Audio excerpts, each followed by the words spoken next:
Hello everyone, I hope you're having a lovely evening at the launch of Love Burns by Kevin Queever Jackson. My name's Matt. I absolutely love this book and it's an honour to be asked to be involved in the launch. I had a lot of sort of afternoon long chats with Kevin about this book. A lot of consideration of things that should change or things that should stay. So yeah, it's so lovely to see the finished thing. I had a bunch of things that I wanted to read, and I ran them by Kevin, and he suggested that the one out of the book that would be good to read would be Rapid Eye Movement. So I'm going to start with that. It's towards the end of part one. And then I'm going to read a poem of mine, and then I'm going to sneakily read another poem of Kevin's that he sent through to me recently that I really like as well. So we'll start with Rapid Eye Movement. It's a poem that I love for its kind of surreal sensibility. It almost feels to me a little bit like a Belle and Sebastian song. It's got that sort of wistful but really present and harsh nostalgia to it. So yeah, this is Rapid Eye Movement.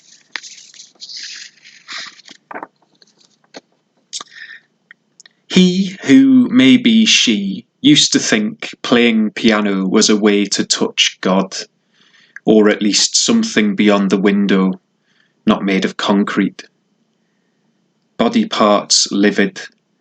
Such a god, music mother, broad blade, bow weaver, hip horn, henge stomper took his, as teachers then stamped her with the authority of corridors going nowhere, took her mind off nightmares, slamming down on crowds like metal that resprays bodies red for the hell of it, because guns long ago resolved moral equations in their favour. She who would settle for a less gobby headache cuts the next truth in slowly, coaxing out hesitancies pertaining to concepts such as self, gender, sanity, wanders their mind out of the window, across the street, into a park that became a shopping mall 3 years ago, to that tree which didn't know everything, but at least had a breezy way with Mondays. Up it in a cat flick, took their seat on the clouds, played sky piano, till there was no sky, only this. Yeah, I love that poem. So that was Rapid Eye Movement, and I hope I did it justice, Kevin. I was going to read one of mine now, which is a bit of a newer poem that I wrote for someone recently. It's called Dragonfly. And suddenly I think of saying, I love you. Think of telling you as we curl together here that I love you, and at first it feels like I'm billowing on the platform as the last train cannons in, and it feels like if I don't catch it, I'll fall from the tightrope that I've pinioned myself on, and it feels like I must jump now. And then the train passes. And your face that was so close to mine in my bed is up near the door, and you're throwing on a dressing gown, and I can't say it now because it has to be perfect. And there we are sat opposite each other in a train carriage anyway, and here we are stood in the kitchen making breakfast, not saying anything but smiling. And I am sat at the base of a tree, between its roots, and I love you hovers like a dragonfly just there, just out of reach. And I know that it might fly away again before I can snatch it from the sky. And I know that it might settle on my sleeve. Every little moment passes and mustn't, dearest, be snatched at, so let's sit and stare like this and let each little eyebrow twitch be a paddling attempt to say what can't be said, which is to say, I love you over and over and over again, not worrying about teenage uniforms or plastic Christmases or anything so cloying as heartbreak or pain. I love you. And it, as it jumps between us without being said, with you I can breathe. With you, a rip the roof off hurricane is an even keel. And language, though I live through it, is not the only way to feel. So I'll keep tight roping and swallowing the clap of that rushing steel. And I'll sit here with my hands open until that dragonfly settles on my sleeve. Thank you. So that was Dragonfly that I did.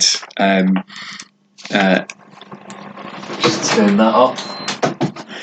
That's my dehumidifier that was chirping up there. I'm going to finish with one more from Kevin that he sent through to me over email recently. So it's not in the book, it's a cheeky extra, which I've been allowed to bring to this launch, and it's called Flying Free. And I think it's lovely.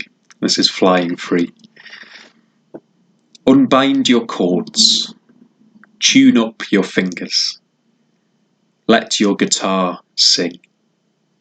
Let it sing. It sounds like the prayer of a wounded heart. It sounds like the gleam of whiskey thick enough to spin. Let it sing. Let it sing. Those sounds like rivery hills breathing, and the lonely swing of moon-rocking water, and the yew tree welcoming rain. Let it sing, let it sing. Here's starlings in their nest, an old fella whistling to his feet's tiptoe, cobwebs of people woven from cities' silver press the sweet ruin of mischief eyes. Let them sing all the mornings, they're all summer's mornings.